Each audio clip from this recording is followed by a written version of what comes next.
Welcome back, everyone, to Merge Conflict, your weekly developer podcast, talking about all things in the world of software development, AI, LLMs, and all those goodies for developers. I'm one of your hosts, James Montemagno, and with me, the one, the only, Mr. Frank, don't know his middle name, Kruger. After all these years, after 500 episodes, you still don't know my middle name. Hi, James. It's wonderful to see you, and I don't know your middle name either, so what the heck am I talking about? You told it to me once, though. I just have a bad memory. I'm going to guess it's Alan. No, your middle name is A. Dot. A dot. Because yes. Your email is like FAK, so it has to be Frank A. Kruger. My initials JGM, so it wouldn't be A. It'd be something very Italian. I think it's just G dot. Or Giorgio. G dot. Giorgio. No, it's Gaetano. Gaetano. This is what people tune in for, is us learning our middle names together. Gaetano. Let's see how Good yellow to see I can you, get. buddy. Episode 501. We're past the hump. It's all down the hill and up the slope and over the river and through the woods. I could not fathom that we did an entire live stream and podcast last week randomly. People didn't know, but I was completely unprepared for everything. I didn't notice. We just showed up. I saw that Frank had tweeted that it was episode 500, and I was like, "Oh crap!" I told Frank. I told him we do a live stream, do a whole thing. I said Keep it quiet. Don't tell people. Oh wait, no, you said the opposite. Tell everyone. Get everyone's feedback. Tell the people. Tell the people need to know. That was really good. Thanks for a few people that tuned in, and obviously everyone that's been watching and hanging out. Really appreciate it. It's crazy to think that we're halfway to 1,000, and it's only been 10 years, 20 years. How does time fly, doesn't it, James? I don't know. We, like we said on that episode, though, we've covered so many topics that every week I just wonder what topics could possibly be left in the realm of mobile app development, AI development, and basically middle name discovery, because these are the hot topics. They're hot. Well, let's talk about two things today. Let's talk about some AI models and some things I've been building. Ooh. And I also want to talk about some new LLM stuff, some neural network stuff that you're up to. I think those are similar. I want to talk about the Opus, because it came out. It's available in VS Code. There's 3 models. Opus 4.6, Opus 4.6 1 million token, and Opus 4.6 fast. I believe Opus 4.6 and Opus 4.6 fast are available inside of VS Code and the CLI. I don't know about the 1 million token there. I have models. I have never heard of this thing. I thought we were already getting 1 million tokens. That's a new thing? Well, it's the context window. So I believe that they released the 4.6, and on the same time, they have a model that's 1 million token context window. If you really need to blow up that context window. It's important. They put a new UI feature into VS Code. We're both VS Code shills for whatever reason. I know your reason. I don't know why but they just did a nice update. Yeah, that's why. They did an update with the UI where there's a little pie chart that shows you progressively filling up your context window. And it's a little bit stress-inducing, I have to say. I don't like to see too much pie in my pie chart, but it's there. And then you start to discover, maybe I shouldn't have 1,000 different tools selected because they are taking up something like 30% of my context window. Maybe I should back off on the 8 billion tools. I didn't realize how VS Code extensions can just inject tools, and you have to kind of manually go turn those off. So PSA announcement, everyone. Now that they have a UI to show you how much your tools are taking up of the context window, maybe pare it down a little. You don't have to include every tool with every chat session and all that.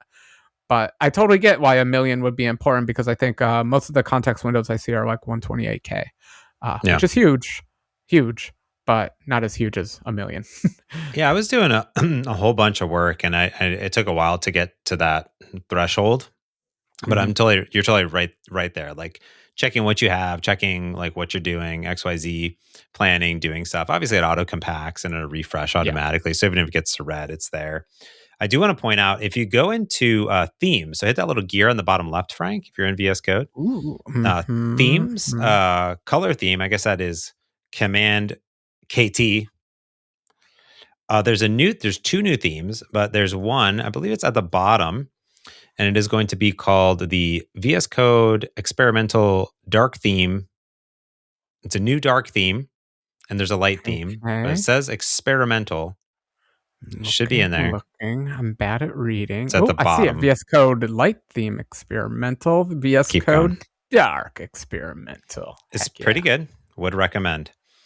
Oh, Give it, more gradients. I'll say that's my initial feedback. More gradients. The green has changed. I have to decide if I like it. It's kind of a minty green. Let's see if I'm in a minty mood.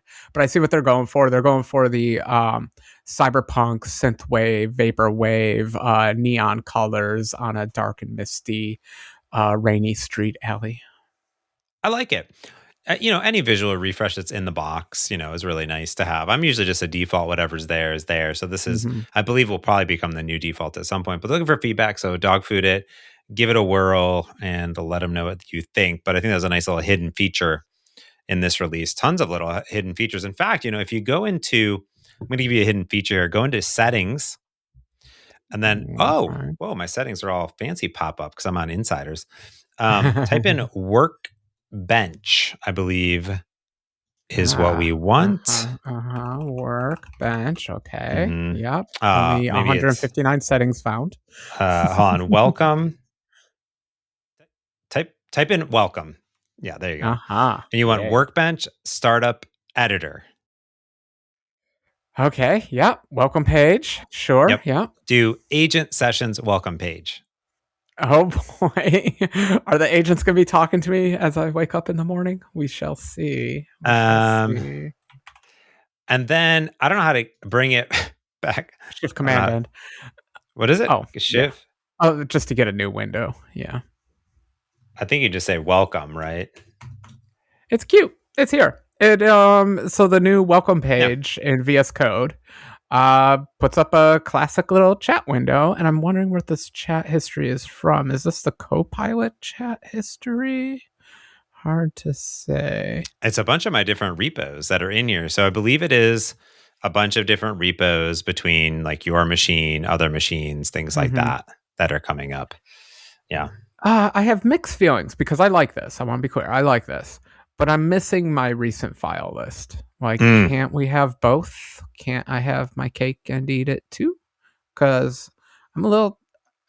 One click is always better than 2 clicks. Just saying, if you're ever debating a UI thing, 1 click better than 2. And it's better than 3. Yeah. Far better than 4. Yeah. I think I've talked to the team a lot. I think there's going to be a lot of things happening here. I'm pretty excited about it in general. I think you're going to see some really interesting things. I do agree with that. That's a good feedback here. There should be the recent folders, et cetera, in here. That is for sure. But I do like there's some sessions and you open it up fresh, good to go. Could be neat. Okay. Okay. So I built some stuff. Frank, 4.6 came out and I said, why not give it a whirl? I didn't do my traditional do a thing, but I wanted to, experiment with the CLI a little bit. I want to point about the Copilot CLI. There's a few new features that I want to point out here. There is a new feature called Autopilot. Okay. And this is a Ralph loop built in to the CLI. Nice. You know, I'm a fan. You're a fan. And then additionally... I gotta be honest, I haven't actually used a Ralph loop. Look, I'm talking about it from a theoretical standpoint. I just like it because it's an AI just kind of running on its own. That's the part that I like the most about the Ralph loop. Yeah, this one, for all intents and purposes, seems like you give it a plan or a task, give it the loop, and then it just kind of goes to town. And then there's another new feature that they just added called Fleet. So /Fleet is experimental. And but you can just like turn on experimental. So what Fleet does is it will take whatever you give it, break it into tasks, store it into like a SQLite database, and it will deploy a sub agent Fleet to work on those Okay. tasks asynchronously. And then, of course, this is all working in Autopilot, which the best way to work in is YOLO mode, which just auto Okay. approves Yeah. everything. And hopefully you're in a Whew. container. I'm not, but just go to town. Um, so you then have this Ralph loop with sub agents that are working all asynchronously on tasks, and they can check in on each other to see if there's going to be conflicting paradigms that are going on.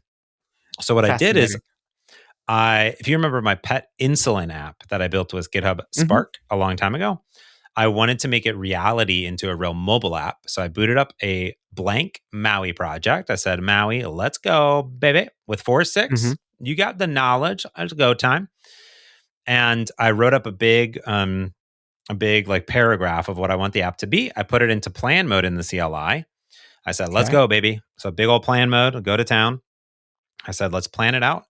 Answered all the questions, everything it wanted. I said I wanted a front end, I wanted a back end.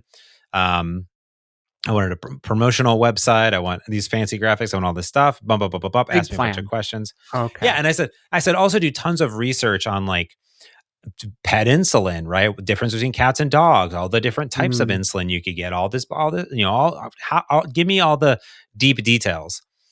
And I sent a big plan that came up to it, and I said, Autopilot fleet, let's go, just let it rip. And I said, let's 4.6 it, and it pretty much. Here's the interesting part: is it's not even one-shotting it anymore because a Ralph loop inherently isn't even one-shotting it, right? It is, but it's doing a whole shebang. The Yeah. crazy, the crazy thing about this is as I watched it go and checked in on itself and compiled and looked, it wanted super clean code. And when it Hmm. was done, it took like 30 minutes or so to do this crazy thing. I'm talking Azure Functions backends. I'm talking like the whole front end, I'm talking about promotional marketing website, like the whole shebang. Hmm. Um, and I was just watching TV while I just did. I wasn't paying really that much attention. I was like, Yeah. let's go, baby. And it was just going to town. But as I was watching it, it was not happy with any warnings in the code. It's like, I Oh gosh. refuse to have Yeah. warnings. So it like by the end of it, it gave me flawless, zero warning, obviously zero error, anything like that. It pulled in SQLite-net, it pulled in all this stuff, it did Nice. everything. And it was great. And it just used out of the box control. So nothing fancy. And it was a whole onboarding flow. And I said, this looks great, but let's go super fancy. I want themes. Let's use some Skia Sharp. Let's do some custom gradients. I want it whole shebang, the whole thing. And I want the website to do all this stuff. Gave it another loop, put it into plan mode. 10 minutes later, boom. This beautiful app. It has like a bunch of themes. You slide, there's this beautiful like welcome thing, like that, like Welcomes adds a pet, this whole thing. It has share code. So no authentication required. Everything's a share code because you know me, share codes Yeah. only. Um, you can have a guest that has unlimited access. You can have a guest that has like read only access, not read only, but only like write only access, so they can do logging. So if I'm to Right. a pet Right. sitter, Got it. they can't see all the logs, but they can post logs. I haven't figured out like there's some authentication stuff that I probably want to do, like revoking some Hmm. things. But I was really, really impressed. Like the whole website was done, everything. It's on my GitHub, Pet Insulin Tracker or whatever. It even came up with some names. It did a whole thing, and it was kind of crazy. So Cool. I was really impressed by it. Now I don't necessarily know if that was 4.6, right? If 4.5 would have done the same thing or not, right? It's really hard for me to know at this point on these models, but Hmm. at least whatever that loop was and whatever it did, I didn't have to worry about context. I didn't have to do anything. And the other cool part is like these sub agents, and I have a whole podcast that's come out the same day this podcast comes out for the VS Code podcast with Harold, talking about sub agents that are all like in their own little tiny context window doing just specific tasks. So that doesn't bloat your main context. There's like little tiny ones. Hmm. But I was super impressed. I haven't used the 1 million. I haven't used the fast model at all yet. That sweet 9x multiplier. But Yeah. I thought it was pretty good. And I will say, like, I'm a big fan of using different models for different things. You know what I mean? Like, I'm not a big fan of just sticking to one model because inherently Opus, even Sonnet, they could be a little slow. Like GPT-5 2 and the Codex models just came out with an inherent fast mode that just everybody gets. Hmm. And bro, Nice. like, dude, it's Yeah. fast. It's like rips. So I do a lot of planning with those models specifically, and get the Mhm. plan really, really good. And then I still kind of like I kind of gel with Sonnet really well, but I gel really good with like 5.2 or 5.2 codecs, especially if I know my code base really well. I think that's been really good. But I don't know, I've just been trying it out, seeing what it looks like, and I was really impressed by what it has. Is it perfect? No, just like any app that we know, if I want to actually production it, I'm going to spend a bunch of hours really massaging it, testing it, doing all this stuff. Okay. But Yeah. for a prototype for a MAUI app with the Yeah. back end, with the front end, deployment steps, CI/CD, I was like, all right, I see you, bro. Like, pretty good. Okay. Did good. Dang. Okay, let's break down a few things because I'm a total noob. I haven't seen your other podcast, so I can't believe you're cheating on me with another podcast. Sorry. But I am curious. The big problem with doing the parallel sub agent thing is keeping them from interfering with each other, Yep. having them work on the same task and all that kind of stuff. So, are we talking work trees as we discussed? You said you're not containerizing, so that's not keeping them separate. Are they really just bashing away on the same code, and you're just hoping for the rough loop to fix it all? What's the deal with, or are they not actually parallel? The fleet is parallel. There's multiple Yeah. running at the same time. I do not know if they're working in their own Good work answer. trees. They may be Yeah. working in their own work trees and then merging things together, but I do Mhm. believe that there's sort of like an orchestrator that is figuring out, hey, what's the potential of this? So, for example, Yeah. if it's like what I noticed was that a bunch of them spun up when I was like, hey, I want you to do this on the front end, do this on the back end, and then I gave it a big task list of things to do. And it's like, cool. I can literally do a sub agent that's like only working on the website because who cares, right? The website has no Okay. dependencies. So I think the orchestrator is analyzing the task list and saying, I think it's probably being pretty careful. Like, what do we think there will be contact, things there back and forth. But it might be working in work trees inherently. I'm not positive on it. I'd have to check with the team, but that would be pretty cool. I did notice that the new work tree support in the latest VS Code is like crazy good. Like when you spin off a background agent, you can just hit apply and it'll apply it right away. Like you don't have to worry about merging and things like that. It'll just like bring things right into your main line. Pretty cool. But I'm not sure if that's how this is working. I have to like look at it. I just have to watch Yeah. is there a work tree directory, right? But I know Yeah. that there is like a tracking mechanism, and what it could be doing and what it should be doing probably, I'd have to ask the team, is going off, analyzing each task first and saying, okay, what files is it probably going to like almost a mini plan for each task and then Yeah. doing stuff and then deploying. Because what it has to do is it not only has to look at all the tasks, but it has to order them, right? Like you can't update the back end until the DTOs are updated and like, things like that. But I Yeah. did see them light up. Like I wasn't getting like 20 parallel agents. I was getting like two or three. You know what I mean? Okay. Like Yeah. often So there. two. Okay. So there's something in the background ostensibly trying to create some kind of ordering to all Yeah. this kind of stuff. But it is fundamentally a chicken and egg problem. Like you don't know what order or what files it's going to touch until it starts working. That's just how these networks work, you know? Like Yeah. if you could predict the end result, then you could plan perfectly, but you can't predict the end result. You have to execute it to do it. So anyway, Yeah. that's just me kind of thinking out loud. So I definitely want to play with this because I want to go back to the plan thing. So I'm curious. I've been actually doing plan mode, James, lately. Good. I'm like, Every day. there's this whole other mode. Maybe I should try it sometime. And I've really gotten the religion of starting in plan mode. And I really wasn't doing that before this week, to be thoroughly honest. I'm just like, YOLO, let's just write some code. Why would I plan? That sounds absurd. But I've actually been enjoying the plan mode mostly because it asks me questions, and they're usually questions that I didn't really think of ahead of time, and that's kind of the best. I like it when it's prompting me, the human. The AI is prompting me, and I respond in my own chat window. So I'm curious. Inevitably in the plans, and I'm surprised you did such a big plan for like a total app with all these components and everything. Did it break it down into like a list of 12 things there, and then when you did your fleet you ended up with like 12 sub agents, Or was the plan, I'm just making up numbers here, or was the plan like 5 items and it created like 15 sub agents? Or was it pretty strict to sticking with your plan? I guess that's just the general feel I'm asking for. Is pretty strict to following with it in general. I'd have to kind of look. I have the whole gist. It's like, so you can do /share, and it's kind of hard to parse like real time. But you can see like ask user, create, and then I think you'd be looking for is look for a plan summary. Now, I also will say I don't know if I use the fleet right away. I might have just gone into Autopilot, and Autopilot will also do the things as well. But you can look at the plan. It's 11 phase, 20 work items covering the full app. I don't know where the 20 work items are, something in there, but I think it doesn't give you every single bit of detail. But inside, then you can see all the asks. You can see what it asked me, the arguments, XYZ, all these things. And it kind of went to town. So it's creating like a SQL database, SQLite database behind the scenes. And then it just starts to get to work on it. And it's hard. You won't be able to see in this view, like what it was doing. Like if it was a sub agent, if it was a fleet, but that doesn't show up in here.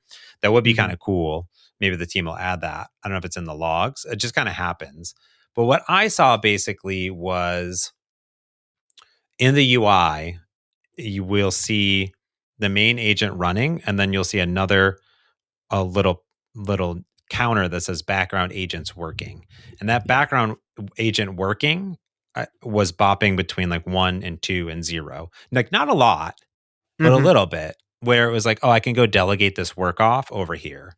And I think where this would be really important is like, hey, okay, I want to create like the plan. I want to come up with an implementation. Okay, then I want to come up with the tests. And like imagine you're doing a bunch. Like you could have different sub agents that are, doing each of those little bits and pieces of it. That's what I'm imagining it doing. But it seems pretty cool. And they're not even sub agents, they're parallel agents. So I'm probably saying that That's the incorrect. thing. Yeah. So sub agents are really like read only. Parallel agents are multiple agents running at the same time. So you have your main agent that orchestrates multiple sub agents, which are just gathering context, returning it back. But in this case, the main agent is orchestrating multiple agents themselves that are going off and doing things, which I think is very fascinating to go off and do. Yeah. So it's a super agent. Agents. We're back to me complaining about using that word for everything. Agents all the way down. So in this case, it's true. Yeah. Yeah. Okay. This sounds like I'm going to burn through all my credits in the month very quickly. But it's a short month. I'm a little bit excited. It's a short month. I like that. Thank you. Thank you for the optimism. Got to burn through those credits somehow. I feel like I will give this one a try. The parallel, I'm not 100% sold on. I want to see that work, but I am very curious about the autopilot. But the biggest thing I've seen with the Ralph loop is you do the autopilot, especially in the YOLO mode where you don't have to give permissions all the time, so that it like even if it fails to solve the problem, it'll kind of pick it up on the next loop around. I'm curious to see how that works. So I hope some of this stuff is documented. I know they don't document everything in detail, but I hope they give some rough idea of how the autopilot algorithm works. Autopilot makes sense. Yeah. And then the fleet. Yeah. So I'm looking forward to reading the docs on it all to understand it better. You got an app out of it though. How hard could it be? Yeah. If I can do it, anyone can do it. No, I think, and I'm still torn, right? Because I'm inherently not a CLI person, but I've been like testing a lot of things out recently just to see how they work. And I still find myself very much back in VS Code because I really like viewing files and viewing changes and seeing things happen in real time. Not everyone's that way, but I like to like, I even in the CLI, I'm watching what it's doing. Like I'm like looking at it, but you can't like see the code change. And I will say, I think there's a VS Code extension that Damien wrote from the Aspire team that will like automatically like open files and show the diffs like in VS Code if you run it from inside or whatever. It's like auto follow or whatever. So it'll auto follow what the CLI is doing, which is cool.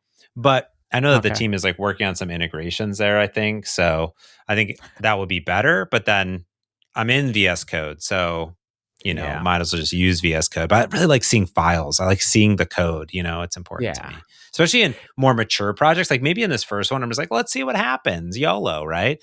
But like when I'm pretty serious about the code, like I'm just deploying for the Switch website, like a full refactor where I'm using a SQLite database and I'm like doing all this like migration and syncing and all these other things. And I'm like, I really want to look at the code when I'm asking you to do a thing.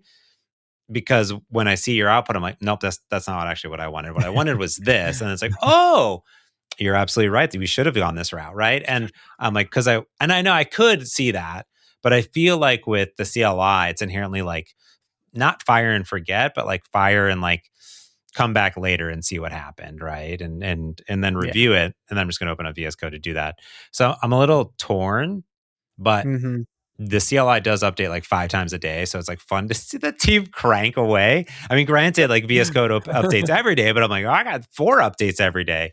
So that's neat. So, okay. Yeah. And I'm glad you clarified that these are all features of the CLI and not necessarily in VS Code. Yeah. I hate that we're forked a little bit. Yeah. Oh, talking of the CLI, Mr. Steve Sanderson himself, they just released an update to the GitHub Copilot SDK, which we talked about previously on the pod. There's tons of updates, but the biggest update is that now, I don't know if it's optional or if it just automatically does it, but it will bundle the CLI into your app automatically for you and then run it and deploy it. So it doesn't even have to be installed on the machine. It'll just work, I guess. I don't know how that works, but like awesome. This blew my mind a little bit because the CLI, at least for me, like I'm on a Mac, so it's like brew install the CLI, and it's not very big, and it just kind of goes somewhere wherever the heck brew puts all its junk, and then it's there. And now they're just like, oh, F it, we're just gonna throw the whole thing into the package. YOLO. They're definitely living that life. Yeah, because that way the versions of the CLI always match, which is your problem early on. It makes sense. But then like I'm like, is it a CLI anymore? Is it? Isn't it just a library? It's a runtime. It's like a runtime, right? That's inside of it. It's an agent that we call a CLI for whatever reason. That's true. It's powered by the CLI, which is now just a agent. Yeah, and maybe they'll change it. Who knows? I will say I've been using they have NPM and you have like whatever the Python one is, where you can just like easily pull down a package. I've been using this DNX thing all the time, the NuGet version, the .NET 10 version. And boy, it's so nice because it'll tell you if there's an update. They'll tell you like this when you run it.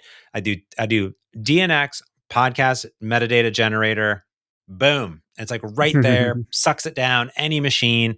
I just got to remember the name of my packages and my apps. But this, here's what's neat, dude.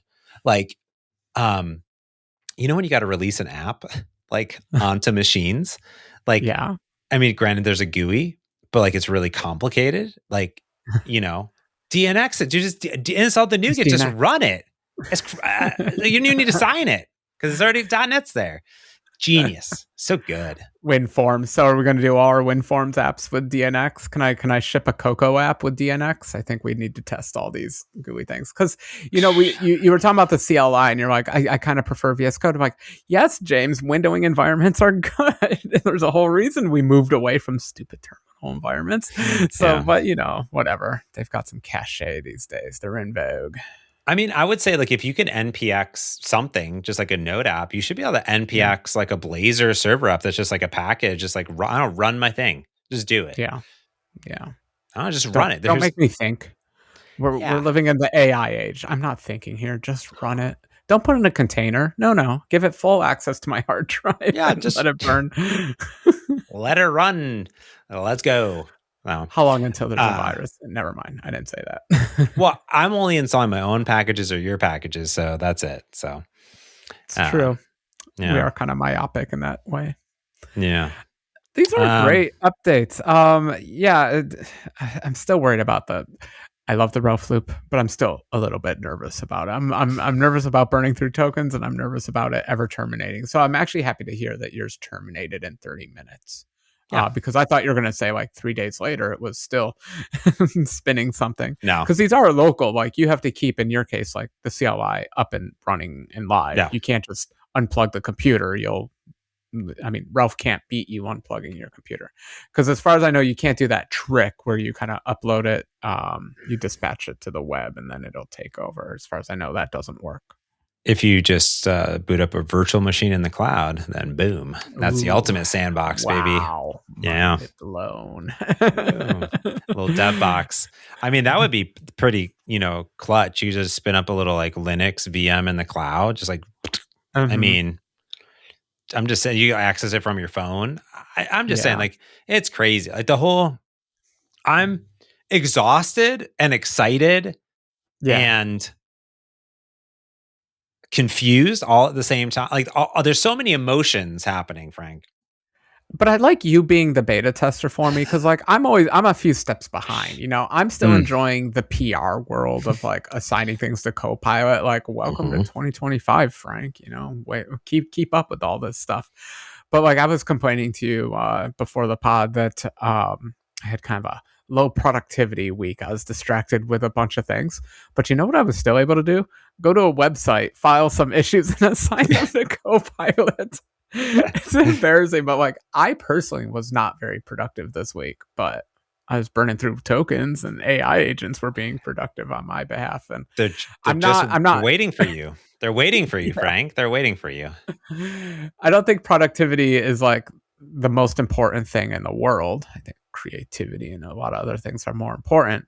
But at the same time, when I'm having a low productivity week, it's nice to know the robot can pick up some of the slack from me. Yeah, it's just waiting for work to do. Yeah, I think that it's been a really fun time. Glad that you're still burning through some tokens, doing some stuff. Yeah, I think also to your point earlier about the plan mode stuff, I think everyone's also in their different phase of adoption, which we've talked about in this podcast. So if all these things that we've just talked about like confuse you, or like I've never heard of that, like that's okay. Like, just going in, picking a model, asking it questions, doing a thing, like that's so awesome. We call it rubber ducking with it, just asking questions, pinging a thing. Like it means you can go into any code base, ask it questions about it. It'll like understand the code base, do the thing. Like you could go check it out, but give you deep research. I mean, a great example is, Frank, we have this like shower pan that's being installed. Okay. And not where I thought the conversation was going. Cool. Okay. So like I look down into the drain and I see water. And I was like, so I pour some water in. And like, it's not rising, but I was like, why is there water there? Like, the plumbers came out, they did the thing. So I go to Microsoft Copilot, like ChatGPT. And I was like, I see this thing and I'm looking down in it. I'm like, give me visual indicators. I want to know if this is right. What's wrong? What should be the expected thing? And here's the whole thing. And it gave me like this beautiful, like multi-image breakdown, like images from like websites, all this. It pulled all these information sources together. And like, could I have gone and Googled with Bing, like all these things? Like, yeah, totally. But it just condensed it into a nice dense thing. That's like, yeah, that's called a P-trap, you idiot. And I was like, oh yeah, you're right. Like anywhere else, it's a P-trap. But I didn't realize, oh yeah, there's a P-trap underneath that. That makes sense. No gas fumes coming back. But to me, I'm just like looking down, like, oh, that seems weird. There's water there. So, but then it also gave me like, here's where it may be going wrong. So it was like really cool. But you can just ask it. You can just ask it things. You can just do things. You can just build things, and you can just put. Like, I think that's the crazy part. Is like, this is why I'm so excited about it. But also, like, when you say, "Oh, I'm now using plan mode," like that makes me excited because when I stumbled upon that moment that you had, it was like an unlock for me because all of a sudden it was asking me questions that I didn't think about. It was refining things that I did think about, and the results were better with minimal time. And in the latest VS Code version, like the new UI, baby. I love a good GUI. Give me GUI. It's visual questions with even like multi, selection checks and all that stuff. It's like so good. I'm like, and also what I'm noticing, I've seen it on occasion, is even if you do stuff, let's say you give it a generic thing, just in normal agent mode, it will, if it runs into something, it's like, I don't know what to do. It'll ask you a question. Okay. Yeah. Yeah. I think it does it not that much, but like where it needs clarification. So I'm glad you're stumbling upon, if you're just stumbling upon these features for the first time, awesome. And if you're like, I'm not there yet, bookmark this episode 501 or whatever, and then come back to it. That'll be me in like 2 months. 2 months. I'll be like, James, have you heard of this thing called Autopilot and Have Fleet you heard the Mode? news? Turns out they totally do my job now. No, Yeah. not yet. Excellent, sir. So that's another app you've written that you're ahead of me. Well, this is a rewrite. The app was written, and you just decided you want a MAUI one. So the other one was Spark, right? You did it in Spark. Yeah, little prototype, yeah. And that was cool. It was a nice little prototype to say what I wanted. I learned a lot from that too, like what I wanted, what I didn't want, what's helpful, what's not helpful inside of it. And yeah, that was good. So I'm pretty close. I really want to put this on test flight so Heather and I can test it and like do it with like a dog sitter that we have. I think that would be neat. Just an app for myself, really. So, but yeah. All right. Well, that's gonna do it for this episode. Next week, I said this is gonna be a 2-parter because I said we're gonna talk about neural networks, and then we didn't because it's 35 minutes in. So next week, Franco's gonna talk about how image generation and neural networks are creating nuclear diffusions that will never be the same again, and that we regret all of our decisions for every neural network that we've ever made in our lives. Is that correct? Did I get that right? That's 10% true. We'll leave it there. All right. Well, that's going to do it for this week's Merge Conflict. So until next week, I'm Jason Magno. And I'm Frank Kruger. Thanks for watching and listening. Peace.